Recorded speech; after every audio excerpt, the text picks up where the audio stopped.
platform. You got Seed Invest, you got WeFund, there's Start Engine. There's 51 of them. I'll send you the link to.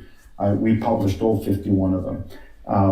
And so there's that. And then after that, Reg 8 is very different because now that one you can sell directly on your website.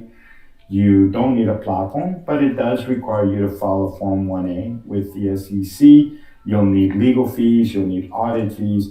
So the compliance is really not, your mandatory compliance is that you file financial statements once a year with your holders, something you would do anyway if you raise that kind of capital, in particular real estate, because it is, you are giving people an opportunity to own a property that could have a yield or could have some sort of revenue share component to it, however you structure it.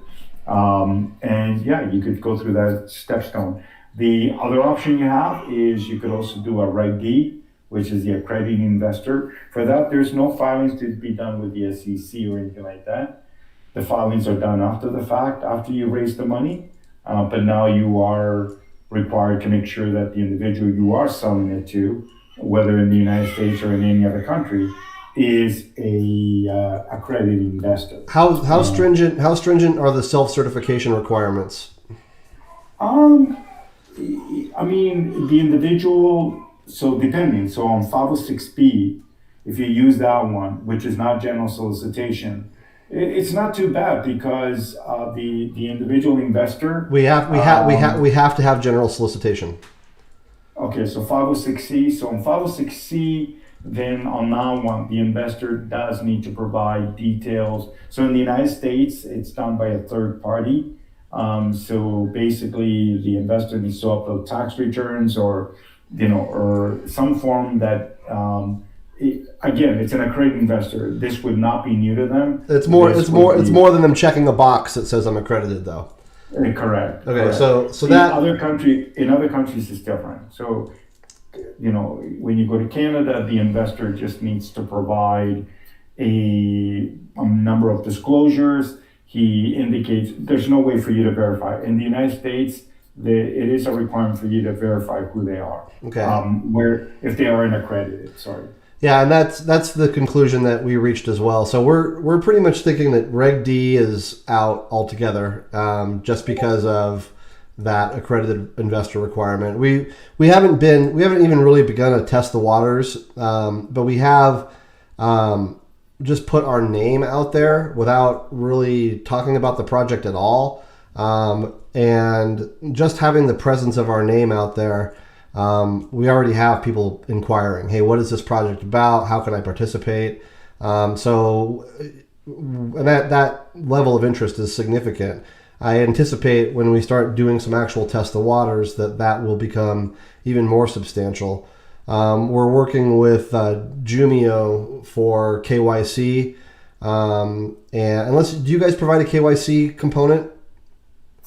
For Reg A, we provide the complete end-to-end. You do? Because under Reg A, you need a transfer agent, you need a broker-dealer. So we have an ecosystem that we have lawyers that to do the filing.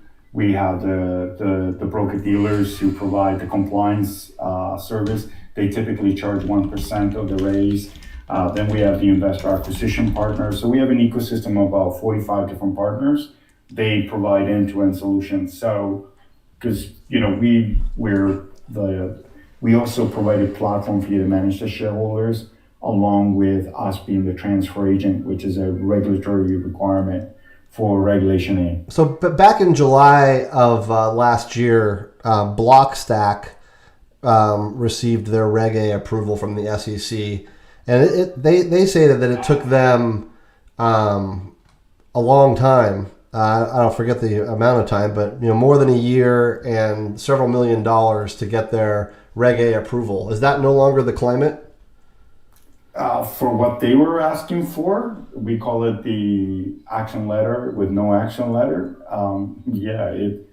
It's I don't know how to tell you. I mean,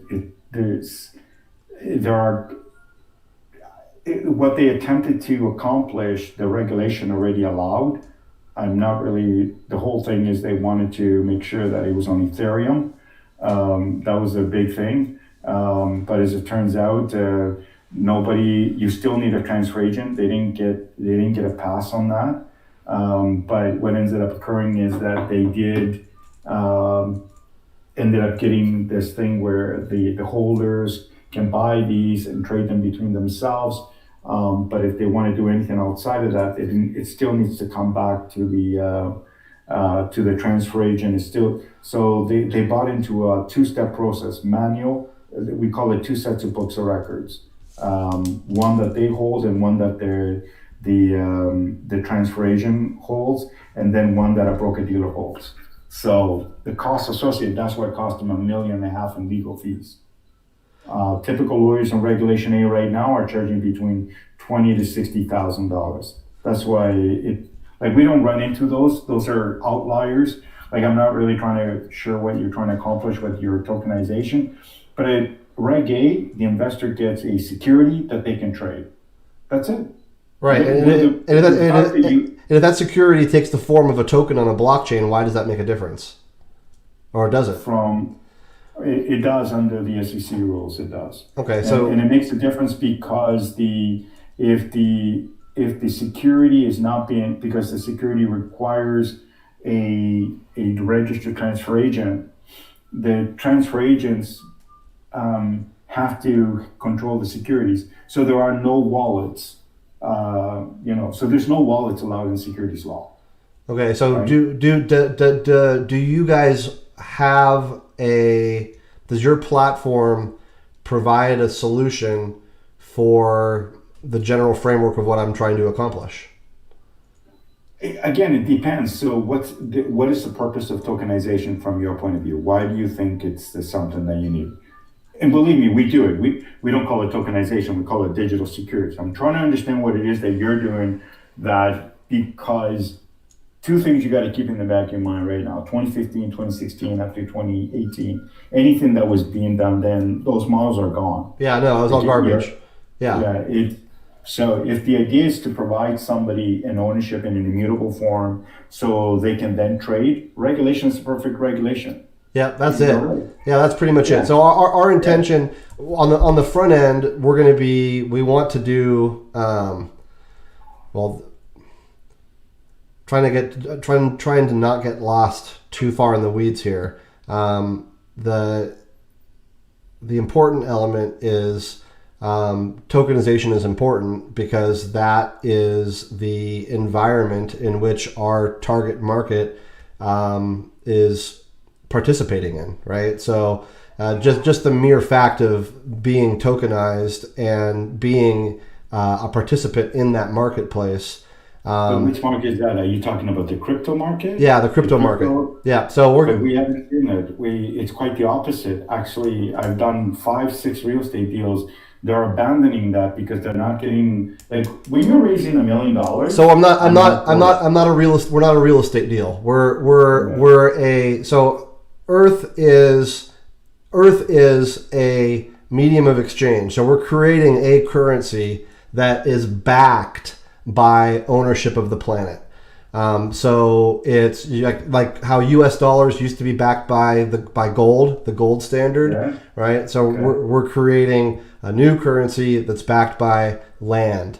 And so it's really the crypto component is key to what it is that we're doing. So we cannot separate and just say, oh, let's do a traditional real estate offering. That would remove entirely the spirit of what it is that we're doing. Okay. The first part you need before what regulation, you need to speak to a lawyer. I'm doing a stable coin right now, and they're pegging it to the U.S. dollar, and but it's still a security. It's all under Reg A. It can trade, they can use it. It's a controlled environment.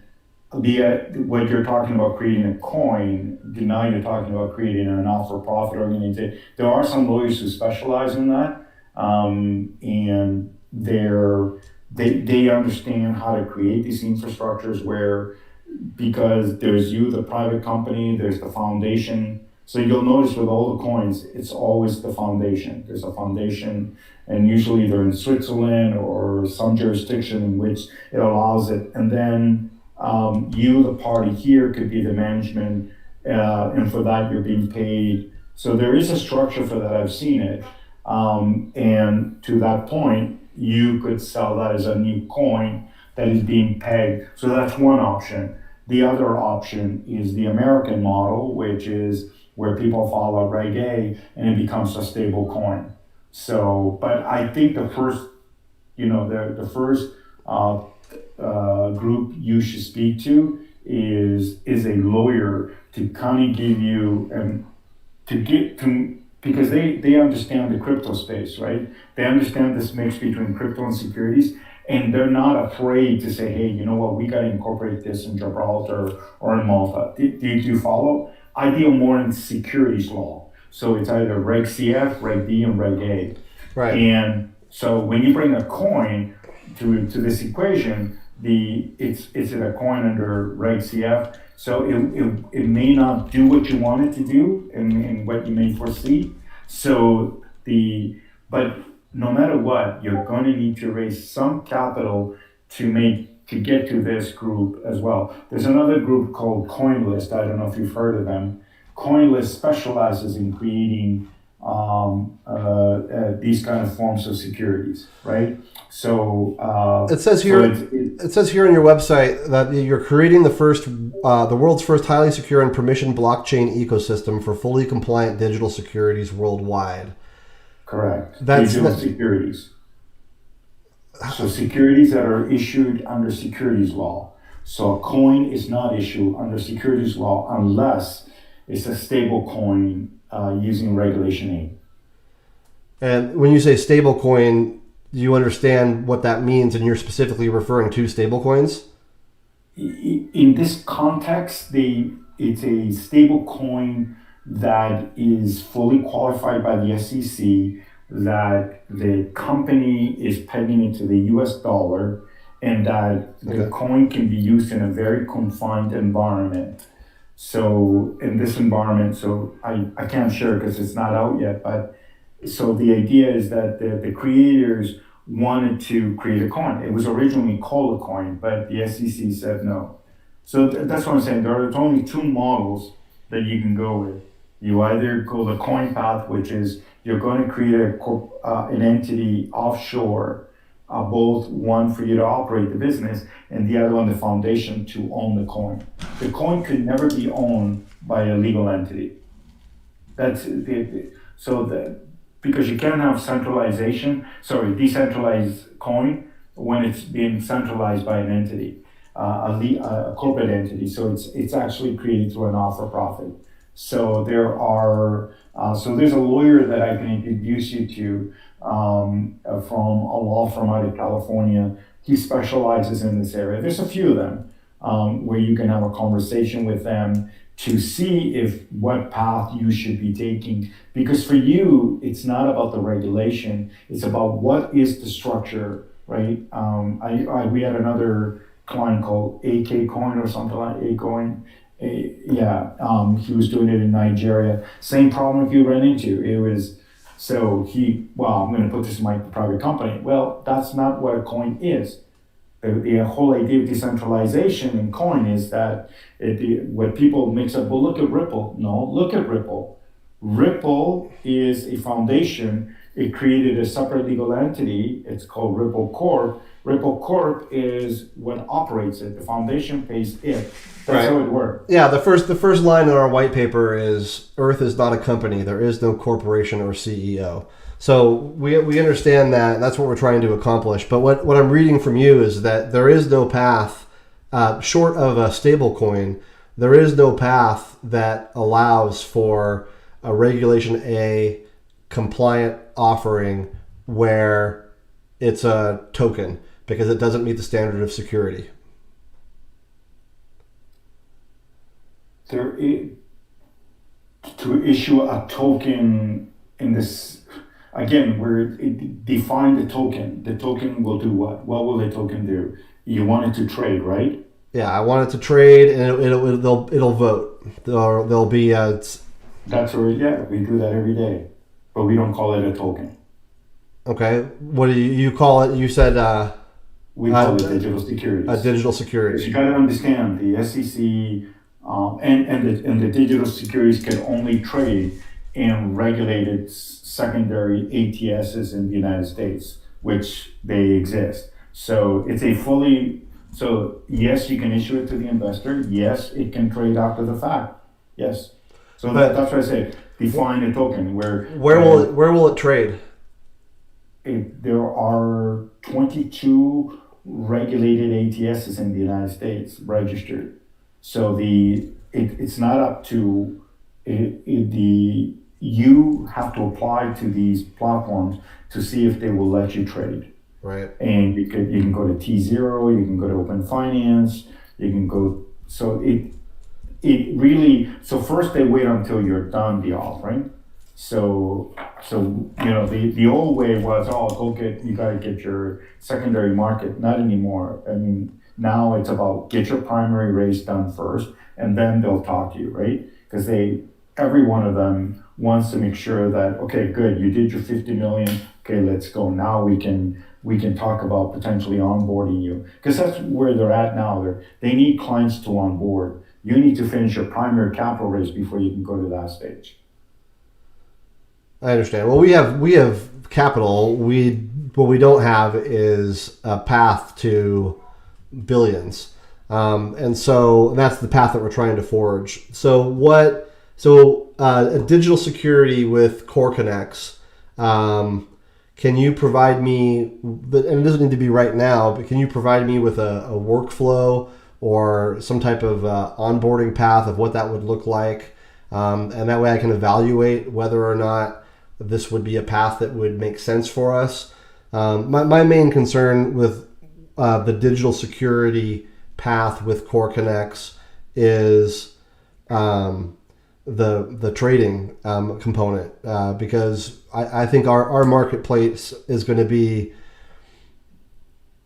our value is going to be created in a marketplace that's not T0 or Open Finance. Our marketplace and our value is going to be created on Uniswap and Balancer and other decentralized Okay, and exchanges. again, so that can never be a security. Right. So and for that reason, is there a path where after a certain amount of time the security, like I know with like a regulation crowd fund, I think you're locked for 1 year, right? So those on a Reg CF, you can't trade for a year after you've invested.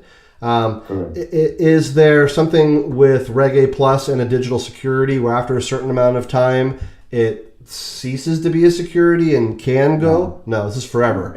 It's forever a security. You sold it as security. Yeah, we haven't seen. Yeah, I mean, I know one company that spent almost $1.5 million, $2 million, got nothing with the SEC. The SEC has no tolerance anymore for coins. Yeah.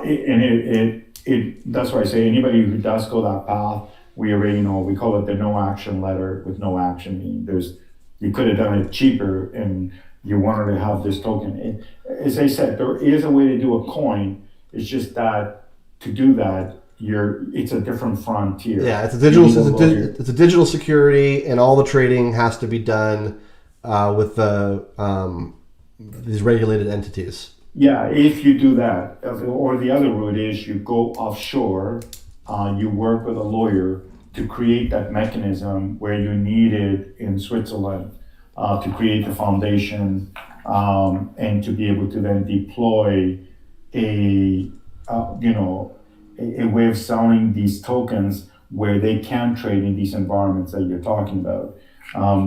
But that requires a structure that protects you. Because one thing you need to be careful of is that you are an American citizen. Yeah. So no matter where you reside, SEC, so if they feel that you sold it to an American, so that's another way of avoiding all of it is don't sell it to an American, don't sell it to a Canadian, don't sell it to a Singaporean. So there are now about 8 or 9 countries where you can't sell it to, but you still got the rest of everybody else, right? You got where, Eastern Europe, you got Eastern part of Asian cultures, but there are certain if you get caught in the wind of some of these regulators, the worst one of all is Singapore and the U.S. The second one after that is Canada. U.S. is the worst one for you. For you, U.S. and Canada would be your worst one. Singapore is your other one. The reason for Singapore is because they will issue an arrest warrant for you. They won't even give you a warning. So that means they'll arrest you at any airport that you ever get caught at. So Singapore is a little different regulator. U.S. will, submit documents to your lawyers, to you. They'll do all that legal paperwork. Like Canada, Singapore goes right, boom. It arrests, then it asks questions later. So there are certain, and that's where you get a lawyer. The lawyer will tell you where you can do this. What about a hybrid where I use CoreConnex for a like a seed round? So I create. We take our tokens and we allocate a certain percentage of them for the CoreConnex round, which is compliant in all the ways that you've discussed. And then we also work with the offshore attorney, and the rest of the tokens are distributed in the alternate method. Is a path like that possible? You could, but you may never want to tie the two together. Oh, you're right, because it's a bridge. It's a liability bridge. Yeah. Listen, I got a company right now that sold the tokens 2 years ago, and what they did, they sold it to American investors, and then they gave some away to their Cayman Island investors, and they're going, but this is Cayman Island. It doesn't matter. You sold it to them as U.S. investors. So, they go, well, nobody's knocked on my door, and I go, okay, good for you. The SEC's motto is, we love blockchain.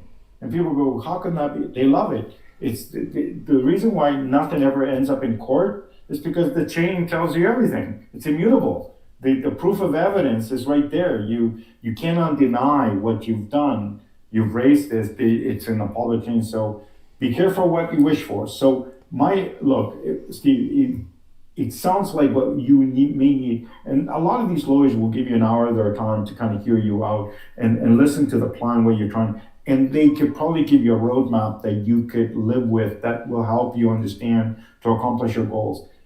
There are different ways, but the fact remains there is no shortcuts.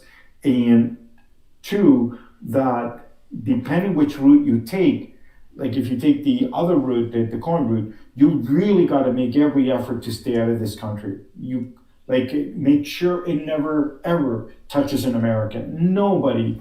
It's got to be your it's like when you live by there, you'll never cross that street ever. Well, this is a street you never cross. Right. Because that's the one thing the SEC waits for. What they wait for is just to make one little mistake, sell it to one American, or one American bought it on a secondary market by accident. Well, it's not an accident. It meant that the secondary market, as much as it says it keeps Americans out, it allowed it. And so this is where the SEC has been stringent in protecting the market. So just keep that in the back of your mind. So like I said, I'm happy to make an intro to a lawyer. His name is Eric. He's out of California. He has a firm. He's part of a firm. He's Eric Sibit. And the name of the firm is OMM. I apologize. I don't have their full legal name in front of me. I'll get that right now here for you. O'Melveny.